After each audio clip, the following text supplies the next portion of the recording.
주일 저녁 우리에게 주시는 하나님의 말씀은 호세아 6장 1절로 6절까지의 말씀입니다.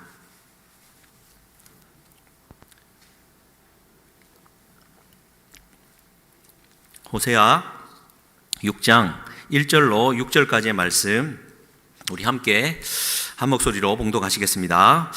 오라, 우리가 여호와께로 돌아가자. 여호와께서 우리를 찢으셨으나 도로 낫게 하실 것이요 우리를 치셨으나 싸매어 주실 것임이라. 여호와께서 이틀 후에 우리를 살리시며 셋째 날에 우리를 일으키시리니 우리가 그의 앞에서 살리라. 그러므로 우리가 여호와를 알자. 힘써 여호와를 알자. 그의 나타나심은 새벽빛같이 어김없나니 비와 같이 땅을 적시는 늦은 비와 같이 우리에게 임하시리라 하니라. 에브라임아, 내가 내게 어떻게 하랴? 유다야, 내가 내게 어떻게 하랴? 너희의 인애가 아침 구름이나 쉬 없어지는 이슬 같도다.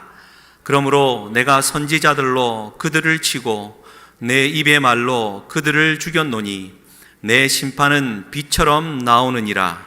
나는 인애를 원하고 제사를 원하지 아니하며 번제보다 하나님을 아는 것을 원하노라. 아멘. 나는 인애를 원하고 라는 제목으로 오늘 하나님 은혜 나누겠습니다. 우리 주일 저녁 주회전에 나오신 사랑하는 성도님들과 또 온라인으로 함께 하시는 성도님들에게 오늘 우리 주일 하나님의 은혜가 에벤에셀의 하나님 2021년도 마지막 주일 하나님 은혜 가운데 잘 마무리되어지고 또 새해를 준비하는 그런 복된 은혜가 있으시기를 주님의 이름으로 간절히 축복합니다.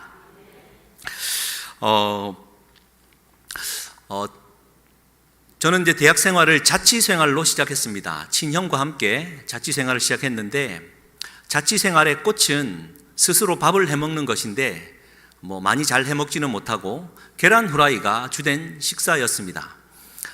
그날도 어김없이 우리는 상상하기를 후라이팬을 팬 위에 올려놓고 어느 정도 달궈지면 식용유를 붓고 계란 하나를 들고 모서리를 콕콕 찍어서 촥 하면 이제 쉬 하면서 이제 그러면서 노란자를 살짝 터뜨려서 이제 뒤집어서 밥 한 끼 먹는 거.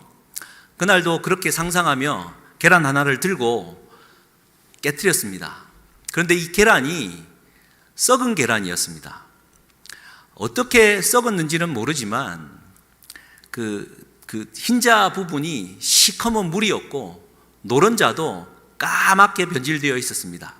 그 냄새가 얼마나 독했는지 닦아내고 제 기억으로는 며칠을 문을 열어놓고 다녀야 비로소 냄새가 가셨던 걸로 기억합니다. 여러분, 썩은 계란을 보셨습니까? 호세아 선지자는 북이스라엘 선지자였습니다. 그뿐만 아니라 북이스라엘이 멸망하기 수십 년 전에 여로보암 2세 때 선지자였습니다. 여러분, 여로보암 2세 때라고 하면 나라적으로는 그 국경을 상당히 넓혔던 시점이었고 무역이 활발했기 때문에 국내적으로는 상당히 풍요로운 시점이었습니다. 뿐만 아니라 종교적인 열심도 얼마나 강했는지 모릅니다. 정말 여로보암 2세 때는 이 나라가 몇십 년 후에 멸망할 것이다 라고는 상상치도 못할 그때였습니다. 그런데 그 여로보암 2세 때의 북이스라엘은 썩은 계란이었습니다. 겉으로 보기에는 멀쩡했는데, 그리고 더할 나위 없이 싱싱해 보였지만 속 안은 이미 썩을 대로 썩어서 정말 겉으로 드러나기만 하면 그 악취를 감당할 수 없는 정도였다라는 겁니다. 이 북이스라엘에 대한 상태를 진단하는 말씀이 호세아 4장과 5장 말씀인데요. 몇 구절만 한번 살피면서 그 상태를 한번 보시겠습니까? 4장 6절 말씀을 한번 보시면 하나님은 이 썩은 계란과 같은 이 북이스라엘을 이렇게 진단하시죠. 내 백성이 지식이 없으므로 망하는도다. 여기서 말하는 지식은 하나님에 관한 지식이고 하나님을 아는 지식입니다. 그런데 이 백성들이 그 지식이 없으므로 망했다라고 말합니다. 망할 것이다 말하고 있던 겁니다. 인간의 시선과는 정반대이지요. 네가 지식을 버렸으니 나도 너를 버려 내 제사장이 되지 못할 것이요 네가 네 하나님 여호와의 율법을 잊었으니 나도 네 자녀들을 잊어버리리라. 여러분, 이 말은 그냥 일반 선지자들이 하는 말과 같지만 여러분, 정말 북이스라엘 백성들이 하나님에 관한 지식을 잊어버렸을까요? 하나님이 주신 율법을 지키지 않았을까요? 문제는 거기에 있습니다. 4장 15절 말씀 한번 보시겠습니까? 4장 15절에는 이렇게 진단합니다. 이스라엘아, 너는 음행하여도 유다는 죄를 범하지 못하게 할 것이라. 그 다음부터 같이 한번 읽겠습니다. 너희는 길갈로 가지 말며 베다웬으로 올라가지 말며 여호와의 사심을 두고 맹세하지 말지어다. 여러분, 저기서 말하는 길갈, 벳아웬, 베델을 가리키는 말인데요. 길갈과 베델은 이스라엘의 성지였습니다. 그러면 이스라엘 백성들이 길갈과 베델로 올라가서 뭘 했겠습니까? 그들은 구약에 예언된 대로 성지를 돌아다니면서, 여러분, 성지도 가지 말고 맹세도 하지 말라고 말하지 않습니까? 성지에 가서 뭘 했겠습니까? 예배 드리면서 하나님 앞에 나와 하나님, 내가 하나님 잘 섬기며 믿음으로 살겠습니다, 맹세했다라는 겁니다. 근데 지금 우리 하나님이 그거 하지 말라라고 말하는 겁니다. 16절 말씀 보시겠습니까? 이스라엘은 완강한 암소처럼 완강하니 이제 여호와께서 어린 양을 넓은 들에서 먹임과 같이 그들을 먹이시겠느냐. 17절입니다. 같이 한번 읽겠습니다. 에브라임이 우상과 연합하였으므로니 버려두라. 여러분, 정확하게 진단이 되지요. 북이스라엘 백성들은 하나님의 법을 잊어버리지 않았습니다. 성지 순례를 하며 그들의 신앙을 새롭게 했던 종교적인 열심이 투철했던 백성들이었습니다. 문제는 하나님만 섬기는 게 아니라 우상과 함께 연합하여 섬겼다라는 겁니다. 여러분, 오늘 이 말씀을 하면서 여러분, 제가 좀 눈이 안 좋아서 보이는데 여러분 멍하게 들으시는데요. 이 자체는 오늘날로 되새겨보면 가정에서 유교식 제사도 드리다가 때로는 추도 예배도 드리다가 이걸 병행한다? 그런 정도의 얘기가 아닙니다. 여러분, 제사는 폐하고 하나님만 섬겨야지요. 그런데 사랑하는 성도님들, 우리가 참 저분은 신앙생활 잘하고 참 기감이 되는 분이다라고 말을 할 때 여러분 뭘 가지고 평가합니까? 대부분은 항상 정기적인 주일 성수를 뿐만 아니라 예배 시간을 잘 지키고 또 11조를 포함한 헌금 생활을 충실히 잘하고 항상 교양 있고 말씀도 너긋하게 잘하고 누가 봐도 흠잡을 데 없는 그러한 사람, 하나님 보시기에도 참 예쁘지 않을까 그렇게 평가하지 않습니까? 지금 이스라엘 백성들이 썩은 달걀처럼 있는 그 모양을 하나님은 다 아시고 지적하고 계시는 겁니다. 삶이 예배가 되어야 되는 이유이기도 한데요. 사랑하는 성도님들, 혹 하나님을 잘 섬기는 아까 언급한 그러한 신앙생활을 잘 하시면서도 나는 지금 부동산 신을 함께 겸하여 섬기고 있지는 않습니까? 도박의 신, 주식 투자의 신을 겸하여 섬기고 있지는 않습니까? 하나님, 이번만 한번 도와주시면 라고 기도하며 하나님을 내 욕망의 도구로 사용하고 있지는 않습니까? 여러분, 다른 얘기가 아닙니다. 하나님을 하나님으로 섬기고 있는 그리스도인들이 그 안에를 잘 돌이켜보면 하나님만 섬기지 않고 다른 것과 함께 겸하여 섬기고 있다라고. 그건 내가 생각할 때 좀 당연한 것처럼 느낄 수도 있겠습니다만 하나님은 준엄하게 심판하시면서 그건 음행이야, 음란이야, 썩은 거야 라고 우리에게 진단하고 있습니다. 아무쪼록 우리가 이러한 병폐에서 벗어나야 될 줄 믿습니다. 할렐루야. 그리고는 5장 13절 말씀을 한번 보시겠습니까? 이스라엘 백성들이 딱 이랬거든요.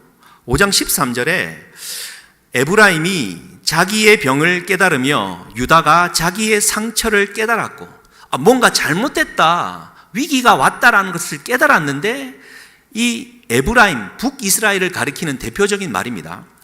에브라임은 아수르로 가서 야렙 왕에게 사람을 보내었으나 그가 능히 너희를 고치지 못하겠고 너희 상처를 낫게 하지 못하리라.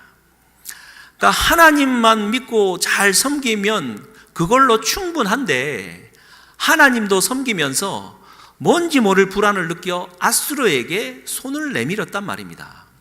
하나님은 이를 가리켜 음행이라 말하고 음란하다 말하고 철저하게 죄되었다라고 진단하고 계시는 것이죠. 그래서 마지막 15절을 보십시오. 5장 15절에 그들이 그 죄를 뉘우치고 내 얼굴을 구하기까지 내가 내 곳으로 돌아가리라. 그들이 고난받을 때에 나를 간절히 구하리라. 여러분, 이제 보이십니까? 위기를 만났습니다. 역사적인 예로는 남유다와 전쟁을 치르기도 하고요, 어려움을 겪습니다. 어려움을 겪으니까 이 사람들이 하나님 앞에 간절히 부르짖어 기도하고 있는 겁니다. 그 기도와 회개의 내용이 6장 1절로 이어집니다. 한번 다시 보시겠습니까? 오라, 우리가 여호와께로 돌아가자. 여호와께서 우리를 찢으셨으나 도로 낫게 하실 것이요 우리를 치셨으나 싸매어 주실 것임이라. 아멘 좀 하소. 아멘 안 됩니까? 이스라엘 백성들이 얼마나 정확하게 하나님을 이해했습니까? 우리 하나님은 내 자녀를 온전히 기르기 위해 때로는 치시기도 하시지만 싸매어 주시는 분입니다. 때로는 찢으시기도 하셔서 그걸 고쳐주시는 분이십니다. 얼마나 정확하게 하나님을 이해했습니까? 하나님께로 돌아가자. 2절 말씀 보십시오. 여호와께서 이틀 후에 우리를 살리시며 셋째 날에 우리를 일으키시리니 우리가 그의 앞에서 살리라. 오늘 내가 지금 죽을 것과 같은 고통이지만 다음 날에는 주님이 우리를 살려주시고 셋째 날에는 살리실 뿐만 아니라 일으켜 세우셔서 그분 앞에 살게 하실 것이다. 얼마나 정확한 진단입니까? 3절 말씀 보십시오.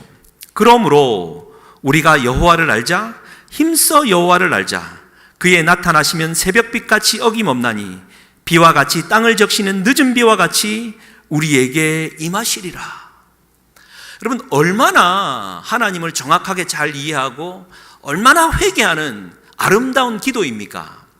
그러면 이러한 기도를 듣는 정말 부모와 같은 우리 하나님 아버지의 반응은 어떠할까요? 야, 이제야 너희들이 나를 온전히 알았구나. 나를 알아가는 지식이 없다라고 망한다라고 말했지만 내 그 말 거둘게. 내게 너에게 복 줄게. 한번 나를 잘 믿고 함께 열심히 살아가 보자 라는 축복의 말이 이어져야 되지 않겠습니까? 그런데요, 4절 말씀을 보십시오. 에브라임아, 내가 내게 어떻게 하랴? 유다야, 내가 내게 어떻게 하랴? 에브라임아, 유다야 라는 부르시는 주님의 음성이 감탄의 언어입니까? 탄식의 언어입니까? 누가 보아도 감탄이 아닌 탄식입니다. 경상도식으로 표현해 볼까요? 에브라임아, 좀 어쩌면 좋겠노? 라는 말 아닙니까? 지금 우리가 흔히 많이 들어왔던 6장 1절로 3절 정도의 여호와께로 돌아가자. 우리를 치셨지만 싸매어 주시는 분이야. 셋째 날에는 완전히 일으키셔서 살리시는 분이야. 그래, 그 하나님을 알아가면 우리는 온전한 구원에 이를 거야. 우리 하나님께로 돌아가자. 그 얼마나 아름다운 고백입니까? 그 고백을 들었던 하나님의 반응은 내가 내게 어떻게 하면 되겠느냐?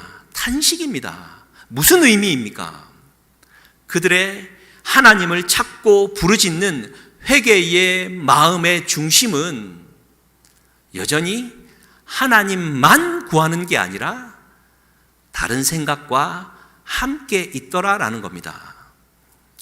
여러분, 오늘날 기독교를 살리자, 진리를 수호하자 외치고 또 외치는 정말 의의 사도들의 마음의 중심 안에 하나님만 있는 게 아니라 다른 욕망도 섞여 있어서 하나님이 기뻐하시기보다는 에브라임아, 유다야, 제발 좀, 제발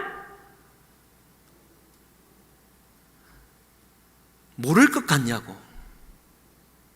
머리털 다 세심받으시고 우리를 머리끝부터 발끝까지 태초부터 예정하셔서 창조해낸 이 창조주가 너의 그 말 한마디, 부르짖는 음성 하나, 그 작은 떨림 하나, 네 마음속에 도사리고 있는 그 욕망 덩어리, 겉은 잘 포장되어 있지만 속은 썩어 있는 썩은 달걀과 같음을 내 모르는 줄 아느냐? 하나님의 소리 아니겠습니까? 사랑하는 성도님들, 이렇게 진단하신 하나님이 우리에게 들려주는 4장 후반부의 말이 이렇습니다. 너희의 인애가 아침 구름이나 쉬 없어지는 이슬과 같도다. 하나님의 진단은 얼마나 세게 부르짖느냐, 얼마나 하나님을 찾느냐, 이걸 보는 게 아니라 너희의 인애, 곧 구약에서의 정점에 해당하는 헤세드, 사랑, 한결같고 변하지 않고 끝까지 책임지는 이 하나님의 사랑 헤세드, 그 인애가 아침 구름처럼 있다가도 한순간에 사라져버리고 쉬 없어지는 이슬과 같노라고. 하나님의 사랑을 지금 찾고 있는 것입니다. 사랑하는 성도님들, 우리의 신앙생활 가운데 하나님이 지금 구하고 계시는 하나님의 사랑, 인애가 성도님들의 마음 안에 충만히 자리 잡고 있습니까? 신앙생활 하다 보니 여러분 조금 읽었죠? 4장 16절 말씀에 이스라엘은 완강한 암소처럼 완강해져 버렸다라고 진단하지 않습니까? 내 신앙생활을 위해 신앙생활의 거침이 되는 것들은 그냥 다 무참히 잘라버리고 심지어는 죽여버리고 내 신앙생활의 유익한 길을 위해 하나님의 인애는 저버리고 나만을 통해 하나님은 영광 받으실 거다라는 착각 속에 살아갔던 이스라엘 백성들입니다. 그래서 하나님이 어떻게 하셨는지요? 오늘 5절 말씀입니다. 그러므로 내가 선지자들로 그들을 쳤다라고 말을 합니다. 여기서 선지자들로 그들을 쳤다라는 이 말은 원래의 의미는 선지자를 보내서 선지자가 그 정신 못 차리고 있는 사람 흔들어 깨우면서 야, 정신 좀 차려봐, 야, 귓방망이 때리면서 야, 이렇게 했다라는 말입니다. 그래도 정신 못 차렸다라는 말이고요. 두 번째 5절에 내 입의 말로 그들을 죽였노니. 정말 여러분, 이 말씀은 빨간불 켜놓으시고 말씀 꼭 기억하십시오. 내 입의 말로 그들을 죽였다라는 이 말은 하나님의 말씀이 떨어지면 그 말씀은 우리를 뼛속 깊이까지 찔러 쪼개서 마치 내가 죽은 것과 같이 된다라는 뜻입니다. 사랑하는 성도님들, 하나님의 말씀을 들으시면서 뼛속까지 사무치게 나를 때리며 죽이시는 하나님의 말씀을 들어보신 적은 있으십니까? 아니, 그러한 말을 듣기는 원하고 계시는지요? 한순간에 인애를 다 걷어버리고 하나님만 믿으면 된다라는 완강한 암소처럼 되어버린 내 이 심령을 하나님은 흔들어 깨우기도 하고 말씀을 주어 그 말씀이 뼛속 깊이까지 나를 때릴 때 하나님께 온전히 돌아올 수 있다라는 말 아니겠습니까? 그리고는 5절 후반부에 내 심판은 빛처럼 나오느니라. 정말 귀한 말인데요. 여기서 빛처럼 나온다라는 말은 어떻게 이 3000년 전에 이런 말을 할 수 있었을까 싶은데요. 엑스레이가 사람을 통과하면 사람을 그대로 투영하지 않습니까? MRI는 더 정확하지요. 하나님의 심판은 그렇게 빛을 쪼여서 어디에도 숨길 수 없는, 다 아시는 하나님이시다라는 것을 우리에게 말씀해 주고 계시는 겁니다. 하나님 앞에 뭘 숨길 수 있으며 뭘 감출 수 있겠습니까? 그런 하나님 앞에 하나님은 우리에게 6절 말씀 이렇게 말을 하지요. 같이 한번 읽겠습니까? 6절입니다. 나는 인애를 원하고 제사를 원하지 아니하며 번제보다 하나님을 아는 것을 원하노라. 아멘.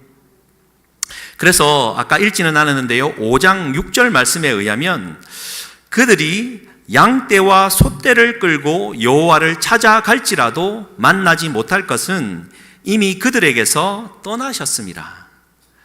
그러니까 하나님 앞에 내가 억만가지 제물과 많은 것을 드리며 주님 앞에 나아가더라도 내 마음의 중심 안에 그 제사, 번제 자체로 기뻐하시는 분이 아니시라 나는 인애를 원한다라고, 하나님 알기를 원한다라고. 다시 말해 하나님을 안다라는 말의 뜻은 그분의 인애, 그분의 사랑을 안다라는 뜻입니다. 할렐루야. 그 하나님의 사랑을 우리는 얼마나 알고 있는 것인지요. 여러분 보십시오. 이 하나님의 사랑, 인애는 호세아 선지자를 통해 이렇게 표현되었습니다. 아시는 대로 호세아 선지자는 하나님의 명령을 받아 음란한 여인 고멜을 아내로 삼습니다. 그런데 이 음란한 여인 고멜은 얼마나 음란했든지 아기를 3명이나 놓고도 또 다른 남자를 쫓아 집을 나가버립니다. 하나님은 그를 부정하다, 끝났다 말하지 않고 또 가서 찾아와서 아내로 삼으라고 말을 합니다. 심지어 돈을 주고 사와야 했습니다. 그럼에도 불구하고 하나님은 고멜을 끝까지 호세아의 아내로 삼게 한 것입니다. 할렐루야. 사랑하는 성도님들, 우리 하나님의 사랑은 바로 여기에 있습니다. 아무리 부정하고 아무리 죄가 넘쳐나고 아무리 쓸모없고 지 욕망대로 살아가는 정말 철부지 철딱선이라 하더라도 하나님이 그 영혼을 사랑하셔서 그 영혼을 사랑하여 구원하고자 마음 먹었으면 포기하지 않고 끝까지 하나님의 사랑으로, 인애로 그 영혼을 품는 것이 진짜 하나님 아버지의 마음이고 믿음이다라는 것입니다. 그런데 이스라엘 백성들은 그러한 마음은 오간되었고 형식만 남고 성지순례나 다니면서 하나님도 섬기고 니나노 하면서 다른 신도 섬기고 얼마나 보기가 좋은가. 하나님의 진단임을 우리가 이 저녁에 한번 생각했으면 좋겠습니다. 할렐루야. 그런데요, 여기에서 우리가 이제 하나의 교훈을 삼습니다. 고난과 위기에 처하게 되면 이스라엘 지금 백성들이 했던 것처럼 하나님 앞에 부르짖어 구하고 또 이 일이 잘 지나가기를 또 애원하지 않습니까? 고난에 처할 때 우리의 기본적인 자세는 늘 그렇습니다. 이 고난이 잘 극복되고 또 잘 통과하여서 하나님의 살아계심이 증거되고 누구 하나 할 것 없이 막 이렇게 잘 되어지기를 우리가 기원하지 않습니까? 잘 되기를 애원하며 기도하고 부르짖지 않습니까? 그런데 오늘 이 호세아 말씀을 통하여 우리 하나님은 우리에게 말씀하십니다. 네가 닥친 그 고난과 사건, 사고와 그 어려움은 극복하고 안 극복하고의 문제에 앞서 이 일이 하나님에 의해서 벌어진 일이라고 생각되거들랑 하나님의 인애를 잊지 말라라고. 이 사건, 사고, 질환, 질병을 통하여서 하나님의 사랑을 다시 한번 깨달아 알아가라라고 우리에게 말씀해 주고 있는 것입니다. 사랑하는 성도님들, 하나님이 살아계시고 나를 사랑하신다라고 병을 주지 않으십니까? 사건, 사고를 다 막아주십니까? 아니, 오히려 정반대 아닙니까? 그러면 우리는 어떠한 위기나 사고나 사건을 경험하면서 우리가 붙잡아야 될 것은 그럼에도 불구하고 하나님은 나를 사랑하고 계시기 때문에 하나님의 선한 길로 인도해 주실 것이다. 다른 것을 찾는 것이 아니라 하나님만 구하고 살아가는 인생이 되어야 된다라고 우리에게 말씀해 주고 있는 것입니다. 우리가 지금은 코로나가 얼마나 많이 퍼져버렸습니까? 우리 교회뿐만 아니고 전국에 있는 수많은 교회들뿐만 아니라 어려움을 직면하고 있습니다. 그러면 이 어려움이 다 지나간 다음에 딱 두 부류로 나눌 것입니다. 첫 번째 부류는 이 사건, 사고가 왜 생겼으며 이것 때문에 얼마나 손해가 났으며 이 일을 통하여서 잘잘못을 가린 다음에 잘못한 사람은 마치 고멜처럼 쓸모없는 인간은 쳐내버리고 새로운 삶을 시작하자 하나님의 인애라고는 전혀 찾아볼 수 없는 결정으로 가는 첫 번째 선택이 있을 것이고요. 두 번째는 이 고난을 어떻게든 잘 통과한 다음에 하나님의 인애 때문에 그래 함께 더불어 아파하고 또 나누고 기다려주고 그래서 이 고난을 잘 극복하여서 하나님의 인애 안에 아름다운 공동체로 거듭나 있는 두 번째 길, 두 가지 아닙니까? 사랑하는 성도님들, 우리 교회는 어떠한 길로 가야 하겠습니까? 우리 하나님은 이 고난을 잘 지나간 다음에 번제와 제사를 잘 지키고 드려지는 거 참 중요합니다만 그거 원하는 게 아니라 나 인애를 원해. 내 사랑을 원해. 너희들이 부정하다고 말하는 고멜과 같은 그 여인, 한 마리 잃은 양과 같은 그 양을 찾아서 헤매고 목숨 거는 목자처럼 나 그 고멜을 사랑하고 끌어안는 그 인애를 알아. 너희들이 그렇게 예배하며 살아갔으면 좋겠다라고 주님은 우리에게 말씀하고 계시는 것 같습니다. 그리고 여러분, 하나님을 안다라고 말을 할 때 하나님을 안다라는 것은 하나님에 대한 지식을 내가 깨달았다라는 말이 아닙니다. 내가 하나님을 안다라는 말은 하나님 앞에 서 있는 나를 안다라는 말과 동일합니다. 내가 나를 알지 못한 채 하나님을 안다? 그 지식도 아니고 아무것도 아닙니다.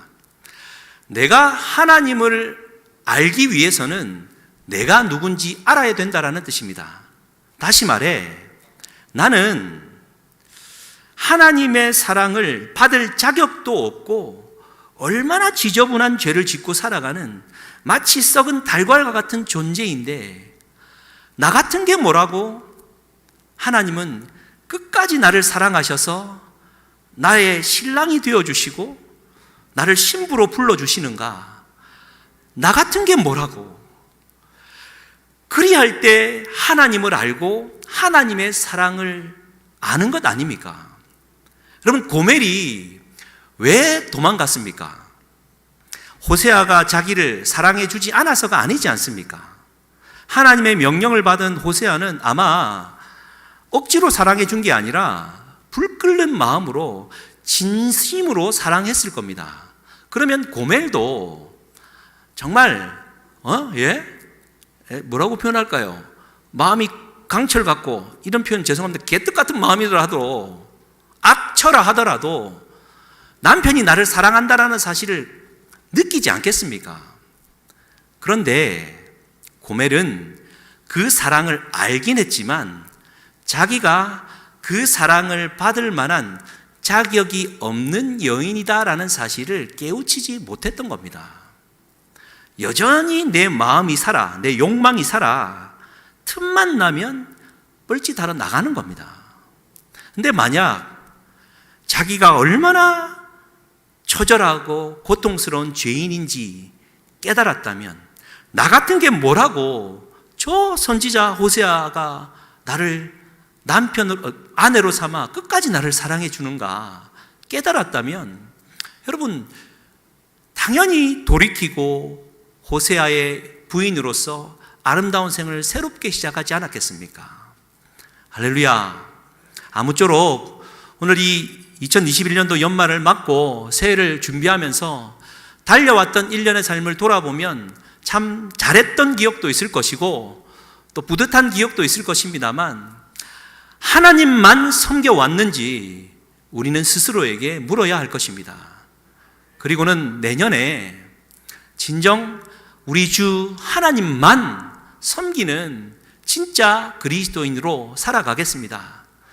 사랑받을 자격 없는 나인 줄 아는데 주님, 그럼에도 불구하고 올해를 지켜주신 하나님의 그 은혜와 사랑과 긍휼과 자비와 그 인애로 내년을 살겠습니다. 그렇게 고백하며 하나님의 사랑을 진심으로 알아가는 저와 우리 모두가 될 수 있기를 주님의 이름으로 간절히 축복합니다. 그래서 다윗의 고백이지요. 51장 시편 51편 16절 17절입니다. 주께서는 제사를 기뻐하지 아니하시나니 그렇지 아니하면 내가 드렸을 것이라. 주는 번제를 기뻐하지 아니하시나이다. 하나님께서 구하시는 제사는 상한 심령이라. 하나님이여 상하고 통회하는 마음을 주께서 멸시하지 아니하시리이다. 상한 심령을 드리는 우리가 되었으면 좋겠습니다. 사실 이 호세아서 말씀을 대할 때면 개인적인 간증이 있습니다. 몇 번 이렇게 나눴던 건데 좀 세월이 오래 흘렀기 때문에 다시 한번 끄집어내면서 오늘 이 간증을 통해 말씀을 좀 마무리했으면 좋겠는데요.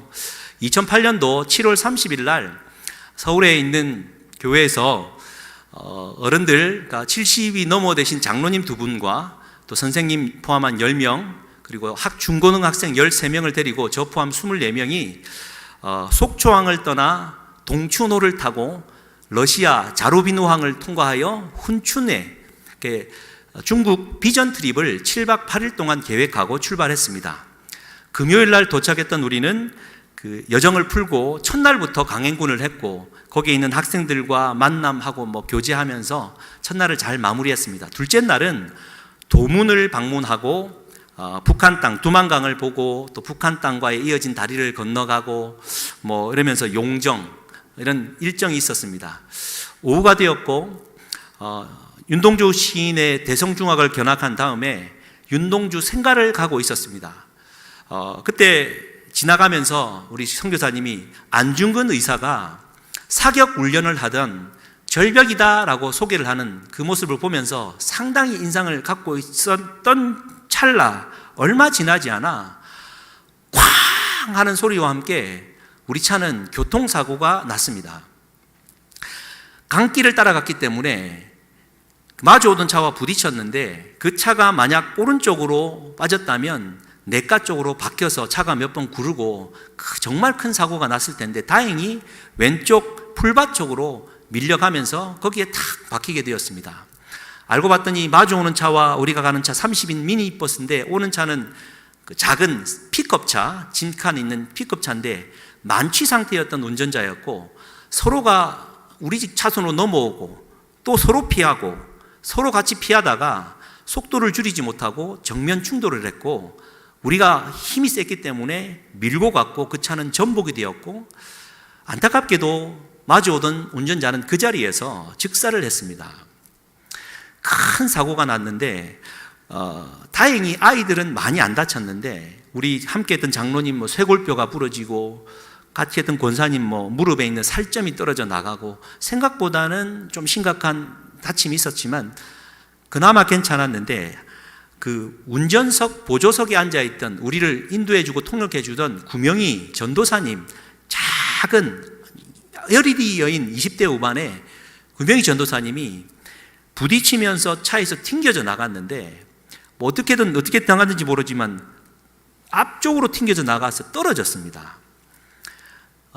깜짝 놀라서 달려나가 봤는데 진짜 이 뇌만 살아있고 턱뼈랑 이게 다 부러져서 귀, 눈, 코, 피가 흘러나오고 있었습니다. 다행히 말은 했습니다. 본인이 중국어를 할 수 있는 유일한 사람이었기 때문에 전화를 해서 용정에 있는 병원에 구급차를 부르곤 했었습니다. 근데 그 자리를 붙들어 보니까 여인은 완전히 날아서 떨어지니까 폐가 두부짝처럼 퍼져버렸고 호흡이 곤란했고, 그 자리에서 제가 어금니 하나, 송곳니 하나를 그 자리에서 받았습니다. 턱이 부러지고 무너지니까 이가 그냥 생리가 나오더라고요. 어떻게든 하나님 앞에 감사 기도하면서 살려달라고 기도하고, 그렇게 용정에서 그 사고를 마무리하고 구명희 전도사님은 보냈습니다. 용정병원이 부족해서 위급해서 연길병원으로 이송을 했습니다. 우리는 그날 오후에 모든 일정을 다 취소하고 어떻게든 그 버스를 타고 다시 우리 훈춘으로 돌아와야만 했습니다. 돌아와서는 저녁에 우리가 숙소를 풀고 다음 날 둘째 날이 되었습니다. 둘째 날에 되어 주일날 함께 예배를 드렸고, 거기에 있던 조선족 그 교회들은 구명희 전도사님의 소식에 함께 간절히 기도했고, 그때 그 기도가 선교사님을 포함해서 이 사고가 왜 일어나야만 했는가라고 질문하면서, 나는 이 사고가 나기까지 나 때문은 아닌가라는 자성 어린 소리를 하셨고, 우리는 우리대로 우리 때문은 아닌가라는 그 자기 반성을 통하여 그렇게 간절히 기도했었더랬습니다. 그리고는 그 첫째 날 저녁에 들려오는 소식은, 여러분, 그 사람이 탁 떨어지면 폐가 두부짝처럼 착 펴져서 호흡이 곤란한데, 이게 보통은 자연회생으로 돌아오는데 거기에서 회생되지 않으면 바로 죽는답니다. 간절히 기도했는데 다음 날 다행히 배는 돌아와서 살아났다라고. 주일 저녁까지 우리가 함께 예배하고 기도한 다음에 셋째 날 월요일이 되어서 우리는 다시 훈춘에서 연길까지 4시간을 차를 타고 구명희 전도사님이 있는 병실을 방문했습니다. 제가 그 사고 현장에 있었기 때문에 정말 온몸에 붕대를 감고 어떻게 그 얼굴을 볼까 막 그런 상상을 하면서 병실을 들어갔는데, 정말 머리끝부터 발끝까지요, 붕대 하나 없이 얼굴이 새하얗게, 물론 상처는 좀 있었지만 밝게 웃으면서 반겨주는 겁니다. 깜짝 놀랐는데 그분의 말이, 내가 끝까지 함께하지 못해서 미안하다라고 우리에게 말을 하는 겁니다. 그 말을 하면서, 그러니까 그 작은 여인이 마치 어린 양처럼 우리 24명의 모든 인생 그 상처를 다 끌어안고 혼자 다 그 생기를 다 억지로 뽑아가면서 우리를 구해줬구나 라는 생각을 하게 되었었습니다. 그런데 여러분, 제가 이 사건을 통하여 배운 교훈이 있는데요. 여러분, 오늘 말씀 1절 한번 보시겠습니까? 여호와께로 돌아가자. 여호와께서 우리를 찢으셨으나 도로 낫게 하실 것이요, 우리를 치셨으나 싸매어 주실 것이다. 하나님이 치셨죠. 그런데 하나님 낫게 하시겠다라고 말씀하시니 얼마나 감사합니까? 하나님 치셨지만 싸매어 주신다라고 말씀하니 얼마나 감사합니까?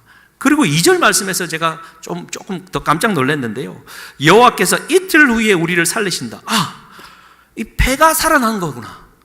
그리고 셋째 날에 일으키신다라고 말을 하는데, 지금 눈앞에 보이는 저 여인을 보면 하나님이 일으키신 거 아닌가? 얼마나 감사하고 감동했는지 모릅니다. 그 사건과 사고로 말미암아 사실은 이랬습니다. 그 여인도 결혼한 지 얼마 되지 않았는데 그 남편이 술주정뱅이에, 하여튼 그 조선족 언어로 치면 나쁜 인간이라고 표현할 정도로 나쁜 인간이었답니다. 그런데 구명희 전도사님 그때 임신을 하고 있었습니다. 본인도 몰랐고, 그 아이를 그 자리에서 사고로 유산해야만 했고, 그럼에도 불구하고 웃으면서 우리를 반겨주었고, 그 사고로 말미암아 그 나쁜 인간인 남편이 아내의 빌부터 살아가다가 정신을 차리고 아내를 곁에서 그렇게 지극히 간호하는 모습을 보며 한 영혼 구했다라고 그 사고를 정리를 하는 선교사님의 말을 듣게 되었습니다. 뿐만 아니라 한 여인의 이 사건 사고를 통하여, 이 우리가 만든 사건을 통하여 교회는 더욱 힘을 얻어 누구의 잘못이 아니라, 그리고 그 남편, 그 여인이 그렇게 된 것은 어떤 면에서는 그 남편이 자기의 잘못인가 때문은 아닌가라고 자기 반성이 되었듯이 모두가 하나님의 은혜와 인내하심 앞에 다 함께 자복하고 그 조선족 교회가 더욱 흥왕하고 하나 되는 계기가 되었던 겁니다. 그래서 우리도 3일 만에 사고를 당했기 때문에 이 정리를 하고 철수를 할까 했는데 그 하나 된 모습 속에 쇄골뼈를 당한 이 장로님도 나 괜찮다, 끝까지 함께 해보자, 이 붙들고 백두산까지 올라가서 그 천지를 보고 기도하고 나머지 일정 다 소화하고 돌아왔고, 사고가 그렇게 크게 났지만 저는 전도사로서 모든 걸 책임지고 목사님께 사직서를 내고 그만두려고 했는데 어떻게든 살아났었습니다. 그게 이제 뭐 살아났다라고 이게 뭐 좋아라 하는 게 아니라, 여러분 보십시오. 우리는 살아가면서 사건과 사고를 만날 수밖에 없지 않습니까? 그러면 사고를 이 사건 자체가 중요한 게 아니라 그 속에 하나님의 인애를 발견하고 한 영혼도 소외되지 않고 누구나 하나 어우러져서 잘 극복하고 하나님의 교회를 이루어가는 것이 맞지 않습니까? 하나님은 우리에게 제사를 원하거나 번제를 원하지 않습니다. 시간 딱딱 맞춰서 제대로 된 예배, 만들어진 예배, 하나님, 물론 우리가 그 일을 통하여서 우리의 신앙생활이 새롭게 되지요. 그거 원하지 않는다고 하지 말라는 얘기 아님을 우리 다 잘 알지 않습니까? 기본적으로 잘 하되 진정 내 마음을 돌아보고 내 마음 안에 하나님 외에 다른 헛된 것들이 함께 섞여 있지는 않는지 돌아보고, 내년에 또 우리가 어떠한 일을 만날지 누가 압니까? 그러면 올해 이 연말에 이 교훈 삼아 어떠한 일이 벌어지더라도 우리는 일사불란하게 하나님 은혜 가운데 서로를 위하고 기다려주고 축복하고 끝까지 사랑하는, 고매를 끝까지 데려다가 안에 삼는 호세아의 마음으로 우리가 여호와께로 돌아가는 저와 우리가 되었으면 좋겠습니다. 마지막 이 찬양 함께 고백했으면 좋겠습니다. 창조의 하나님, 언제나 강물 같은 주의 은혜로 내 영혼 새롭게 빚는 창조의 하나님이 나의 아버지입니다. 실수하지 않으시는 하나님이 나의 아버지시고 복 주시는 하나님, 축복의 하나님이 나의 아버지. 함께 고백하고 말씀을 뵙겠습니다.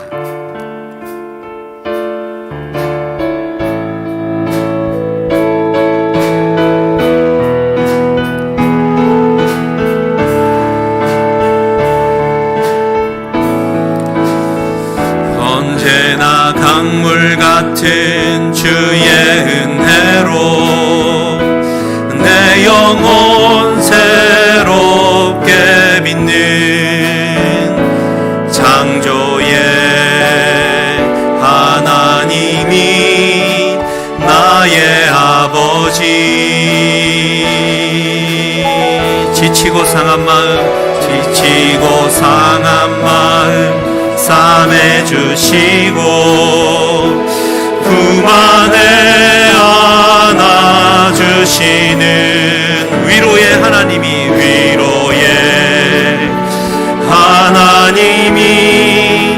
나의 아버지.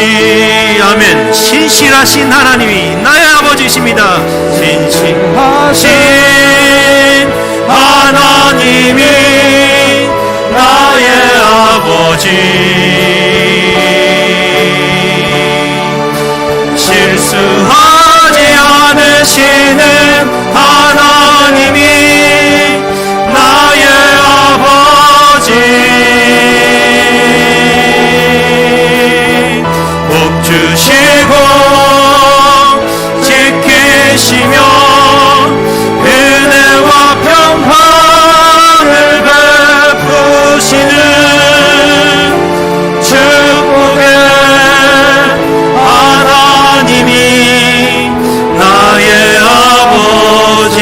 아멘. 독생자 예수님을 이 땅에 보내주신 주님, 독생자 예수님을 이 땅에 보내 내 죄를 대속해 하신 구원의 하나님이 나의 아버지. 절망의 순간마다 찾아오셔서 아멘. 능력의 손으로 일하신 기적의 하나님이 나의 아버지. 신실하신 하나님이 나의 아버지. 실수하지 않으시는 하나님, 실수하지 않으시는 하나님이 나의 아버지. 복 주시고 지키시옵소서.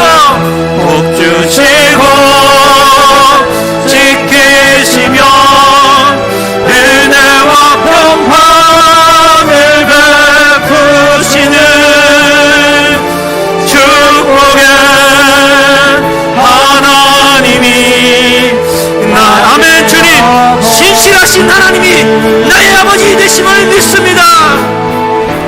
신실하신 하나님이 나의 아버지. 실수하지 않으시는 하나님이 나의 아버지. 복 주시고 지키시며 은혜와 평강을 베푸시는 축복의 하나님이 나의 아버지. 우리 주여 한번 부르짖고 기도하시겠습니다. 주여, 하나님 아버지, 어리석고 어리석은 나, 불충하고 불충한 나, 여전히 내 욕망과 내 욕심과 아버지 하나님을 믿는다고 믿는 자라고 주님의 신앙생활을 잘 해나간다라고 착각하고 있었던 내 마음속에 여전히 우상을 겸하여 섬기고 있지는 않는지 하나님 돌아보는 나가 되기를 원합니다. 하나님만을 섬기고 하나님의 나 같은 자를 끝까지 사랑하시는 하나님의 인애와 그 헷세드의 사랑을 잊지 않고 감사하며 그 사랑 받을 자격 없는 나이지만 끝까지 나를 사랑하시는 주님을 붙들며 나아가기를 원합니다. 하나님 아버지 도우시고 우리를 긍휼과 자비와 하나님의 인애와 사랑으로 덧입혀 주시옵소서.